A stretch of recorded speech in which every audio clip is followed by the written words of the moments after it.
Hello friends, जैसा कि लिखा है क्लास नाइन्थ। आज हम क्लास नाइन्थ का जो चैप्टर नंबर आपका क्या है सेकंड, और ये वीडियो का लास्ट पार्ट है जो आपका टॉपिक है कंजर्वेशन ऑफ मोमेंटम।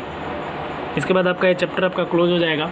तो इस वीडियो में हम जो लास्ट टॉपिक है आपका कंजर्वेशन ऑफ मोमेंटम, इसको हम क्या करेंगे, कवर करने वाले हैं। तो चलिए देखते हैं कंजर्वेशन ऑफ मोमेंटम क्या होता है। तो टॉपिक है आपका law of conservation of momentum. अभी जो टॉपिक है law of conservation of momentum, ये है क्या? तो मोमेंटम तो आप पढ़ चुके हैं पहले ही। मोमेंटम क्या है? मोमेंटम को पी से डिनोट करते हैं और product of mass and velocity, ये सीधा आपका मोमेंटम है। अब यहाँ पे कंजर्वेशन देखिए, कंजर्वेशन का मतलब होता है एनर्जी को क्या कहना है, कंजर्व करना, मतलब बचाना, संरक्षित करना। मतलब एनर्जी आपका क्या होगा, लॉस नहीं होगा। क्या होगा? लॉसेज आपका शायद ऐसे होता है। क्या होगा? लॉस नहीं होगा, मतलब ख़त्म नहीं होगा, एंड नहीं होगा। एनर्जी आपका क्या रहेगा, वो डज नॉट, मतलब your energy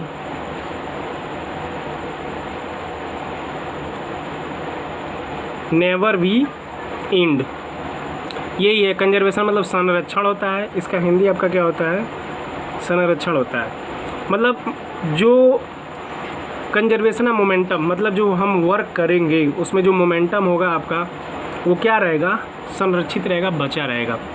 the state of total momentum of system remains conserve in the absence of external force.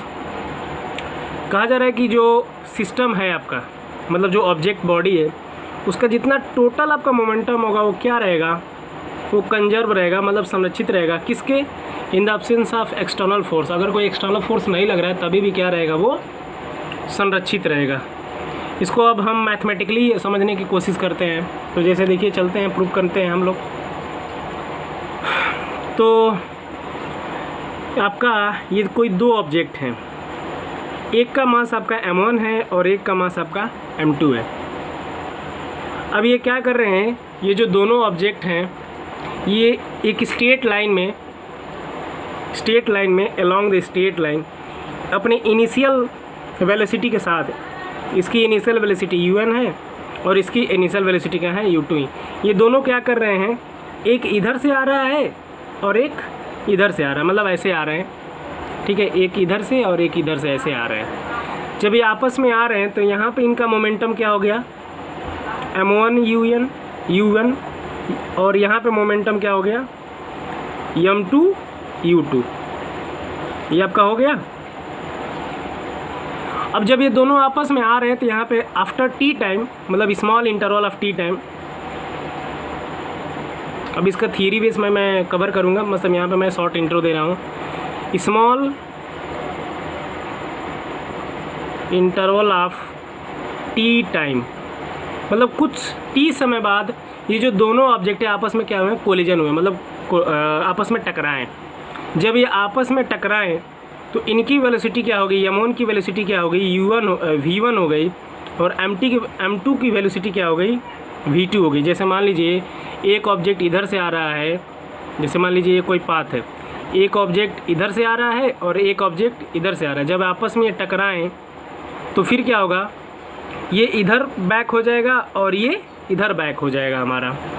तो वही जब ये आप इधर से जब ये आ रहा था ऑब्जेक्ट आपका, तो इसकी इनिशियल वेलोसिटी कुछ un थी। जब इससे टकराया तब इसकी फाइनल वेलोसिटी वही क्या होगी, v2 हो जाएगी m2 की, और m1 की फाइनल वेलोसिटी क्या हो जाएगी, v1 हो जाएगी। तो यहाँ पे जब कोलिजन से पहले मोमेंटम क्या है, m1 un और m2 u2, मतलब p2 और p1।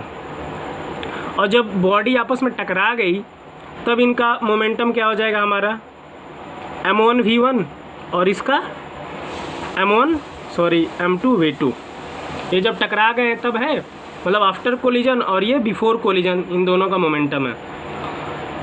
तो अब क्या करेंगे हम, यहाँ पे देखिए यह फोर्स लिखा है, मतलब बॉडी आपस में टकराई, तो ये आपका क्या है, लिख रहा है F1 2 और यहाँ पे F2 2। इसका मतलब क्या हुआ, ये पहला ऑब्जेक्ट क्या करेगा, ये बॉडी अगर इधर से आ रही है तब पहला ऑब्जेक्ट क्या करेगा, दूसरे पे क्या करेगा, फोर्स अप्लाई करेगा। तो वही मतलब जो पहला वाला ऑब्जेक्ट है दूसरे पे फोर्स अप्लाई किया तो उसका फोर्स क्या हो गया टोटल, F12 और दूसरा वाला क्या किया गया, पहले पे अप्लाई किया तो उसका फोर्स क्या हो गया F21। अब फोर्स कैसे, जैसे मान लीजिए यहाँ पे मोमेंटम से ही निकाला गया, क्योंकि मोमेंटम बराबर क्या होता है हमारा m v minus you upon T. तो ये इतना आपका क्या हो गया हमारा, इतना हमारा क्या हो गया आपका a हो जाता है। तो m इंटू ए को क्या बोलते हैं हम, m इंटू ए को क्या बोलते हैं हम F बोलते हैं। तो चूँकि उसी रीजन की वजह से यहाँ पे फोर्स क्या किया गया है, दिखाया गया है। तो ये तो फिगर हो गया। अब हम थ्योरी बेस में देखते हैं क्या क्या है, तो वही चीज़ें होंगी। तो अभी हमने फिगर के जरिए हम समझ रहे थे, अब इसका स्टेटमेंट देखते हैं क्या क्या है। तो वही चीज़ें स्टेटमेंट में क्या क्या क्या बोला गया है।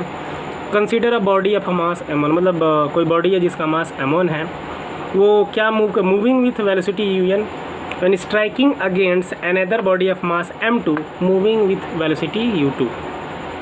ये दोनों बॉडी क्या कर रहे हैं, एक बॉडी ये है, एक बॉडी ये है, इसका m1 है और इसका m2 है।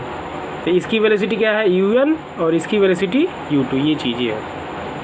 दूसरा टॉपिक क्या कर रहा है कि let the two body remains in contact which each other for a small interval time. दोनों बॉडी क्या है, दोनों के बीच में कुछ टाइमिंग गैपिंग है, कुछ टाइम बाद क्या है आपस में एक दूसरे से कनेक्ट में आए।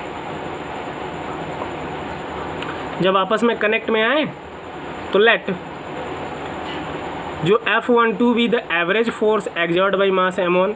तो m1 के द्वारा इस पर जो फोर्स एक्सर्ट किया गया वो कितना था, ये हो गया। और m2 के द्वारा जो फोर्स m1 पर एक्सर्ट किया गया वो उसका फोर्स क्या हो गया, ये हो गया। जैसे कि इसमें लिखा है कि F12 फोर्स F12 जो फोर्स है with the average force exert by mass m1 on m2। तो m1 का m1 किस पर फोर्स एक्सर्ट किया, m2 पर। लेट F2n जो फोर्स है वो m2n फोर्स किस पर एक्सर्ट किया, m1 पर, तो उसका ये हो गया। अब जब फोर्स एक्सर्ट हुआ तो उनकी फाइनल वेलोसिटी क्या होगी, मतलब आफ्टर कोलिजन, मतलब दोनों आपस में टकराएं, दोनों आपस में टकराएं तो उनकी वेलोसिटी क्या होगी, एक की v1 होगी और एक की v2 होगी। मतलब जिसका m1 था उसका v1 वेलोसिटी होगा और m2 वाले का v2 वेलोसिटी हो गया टकराने के बाद। तब इसको देखते हैं मैथमेटिकल फॉर्म में। तो ये फिगर हमने पहले बता दिया था। अब यहाँ पे स्टेटमेंट में क्या आएगा, तो मोमेंटम ऑफ मास m1, जो बॉडी हमारी m1 है, तो कोलिजन से पहले उसका इनिशियल वेलोसिटी क्या था आपका un था यहाँ पे ये। तो उसका मोमेंटम क्या हो गया हमारा, ये हो गया, ठीक है। फिर जो m2 बॉडी थी उसका कोलिजन से पहले, मतलब जब मतलब टकराया नहीं था तब उसकी मोमेंटम क्या होगी हमारी, ये होगी m2 u2। उसी तरह आफ्टर कोलिजन आपका m2 v2 हो गया, और जो m1 ऑब्जेक्ट है आफ्टर कोलिजन आपका m1 v1 हमारा हो गया। अब तो जैसे कि पीछे हमने मोमेंटम निकाला था बिफोर वाला आफ्टर वाला, तो अब हमें क्या निकालना है, rate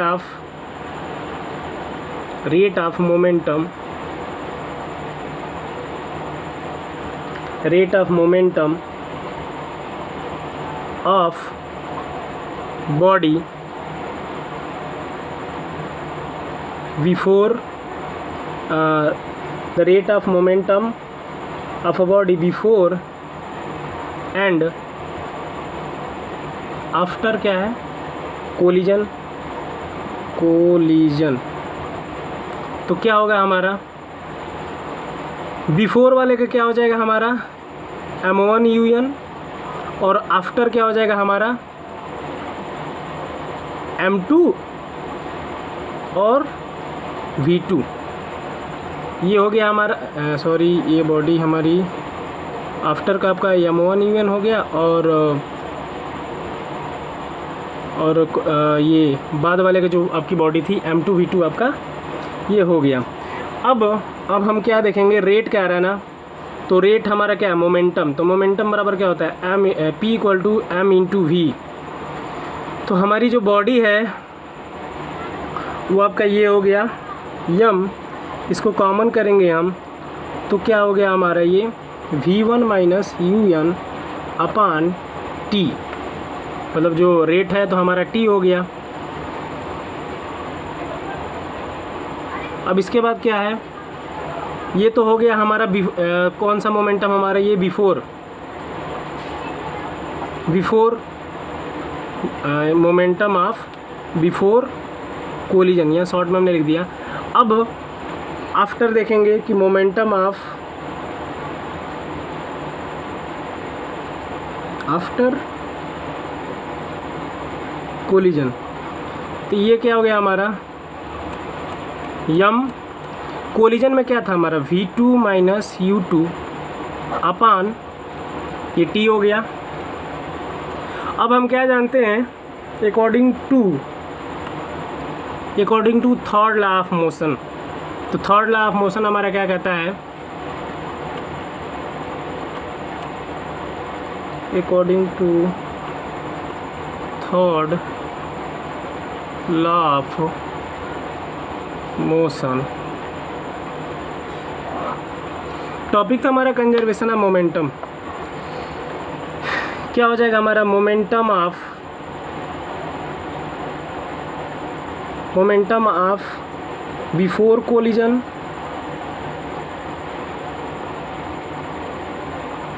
equal to momentum of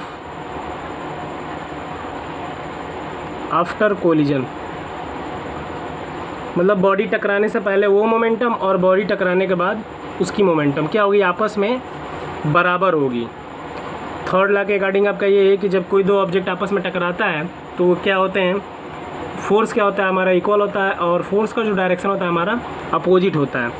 तो बिफोर आपका ये है और आफ्टर आपका ये है, तो यहाँ से हमारा क्या निकलेगा, F12 इक्वल टू अपोजिट होगा तो हमारा क्या निकलेगा, ये F21 आपका ये आएगा फोर्स हमारा दोनों ऑब्जेक्ट का, क्योंकि ये हमारा आपका क्या हो गया, इसको आप V माइनस U अपान T, तो इसको क्या लिखते हैं आप, एसिलेशन लिखते हैं, तो उसके अकॉर्डिंग क्या हो गया, M इंटू ये लिख सकते हैं। तो ये हमारा फोर्स में आपका कन्वर्ट हो गया, इसकी वैल्यू जब हम पुटअप करेंगे तो। अब यहाँ पे क्या करते हैं, ये हम वैल्यू पुटअप करते हैं, सब्स्टिट्यूट करते हैं, तो क्या है हमारा आपका ये M1 V1 minus UN upon T equal to M2 V2 minus U2 upon T। यहाँ पे आपका ये छूट गया है, ये M1 और ये M2 बॉडी का मोमेंटम, तो ये P1 है और ये आपका P2 है।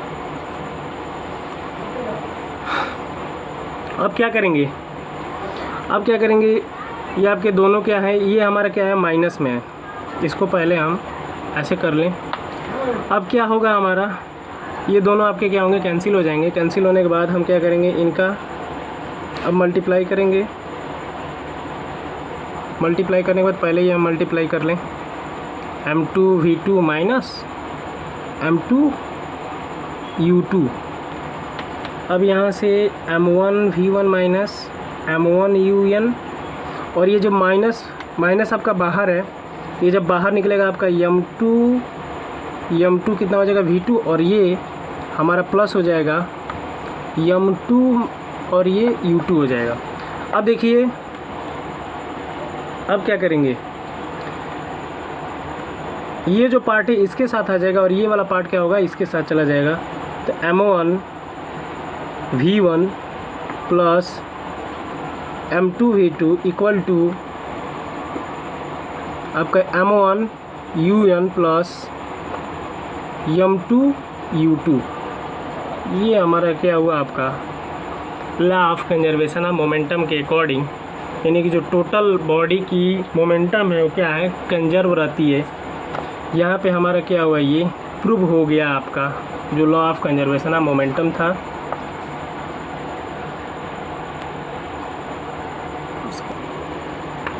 तो हमारा क्या था, law of conservation of momentum, तो ये आपका लिखा है, अभी हमने प्रूव कर दिया था। क्या प्रूव किया गया था, M1 UN plus M2 U2 equal to, ये बिफोर कोलिजन और ये आफ्टर कोलिजन, ये हमारा क्या गया था, प्रूव किया गया था। सिंस ये आपका बिफोर कोलिजन है, मतलब is the total momentum of two balls 1 and 2, मतलब दो बॉल थे 1 और 2, इनका total momentum before collision, and ये जो आपका मोमेंटम है total momentum is there total momentum after collision, मतलब कोलिजन के बाद ये वाला मोमेंटम और ये मोमेंटम आपस में क्या है, कोई चेंजिंग नहीं हुआ है, वैसे कि वैसे क्या है, अनचेंज है, मतलब कांस्टेंट है। तो हम क्या देख रहे हैं कि we observe that the total momentum of the two balls remains unchange.